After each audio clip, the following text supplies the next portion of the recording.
Some people call tariffs a tax.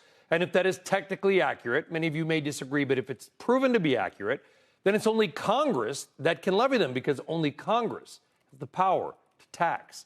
Let's talk more about that and this budget bill and more with Congressman Mike Lawler. He is a Republican from the Empire State, the state of New York. Congressman, thank you for coming on the show. Do you think there is a legal basis to challenge the tariffs?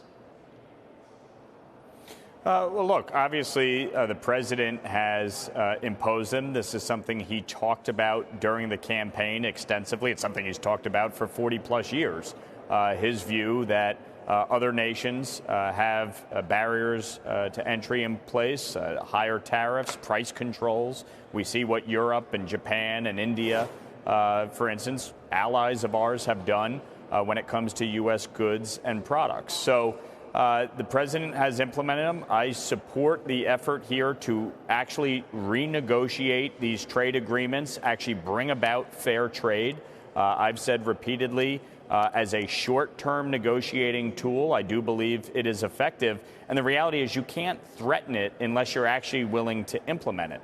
And so I think this has to play itself out. We saw yesterday, obviously, a positive reaction in the market.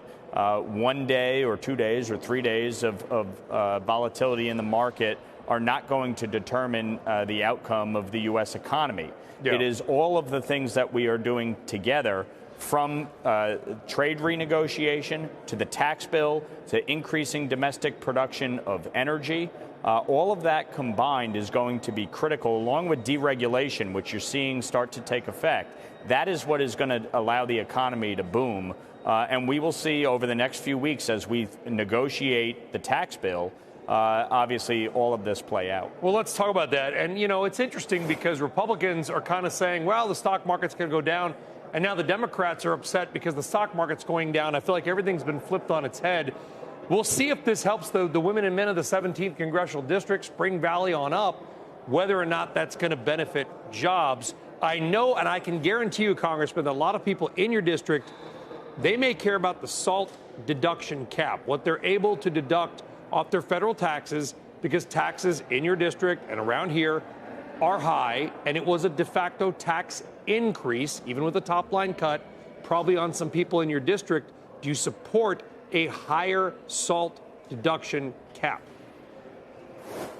Well, prior to the Tax Cuts and Jobs Act, 50% of households in my district itemized their federal income tax returns. Now it's about 20%, give or take. And so, you know, most people are using the standard deduction, which was doubled under the Tax Cuts and Jobs Act. And by the way, if we don't extend that, that would be a massive tax increase on Americans all across the country. So extending the standard deduction is critical. But equally as such is lifting the cap on SALT. President Trump and I have spoken directly about this on numerous occasions. He fully supports lifting the cap. I've introduced a bill that would raise it to $100,000 for individuals, $200,000 for married couples. We will negotiate through the reconciliation bill to lift the cap on SALT. I've been very clear on that. If we do not lift the cap, there will be no tax bill because I will not support it. This is something that ultimately... Congressman, I'm sorry to jump in. Are there others There's like more than you? enough. There's more than enough. Okay. Yes. There's more than enough of my colleagues that will stand with me. Andrew Garbarino, Nick LaLota, Young Kim, Tom Kaine, that will stand together to block any bill that does not lift the cap on SALT.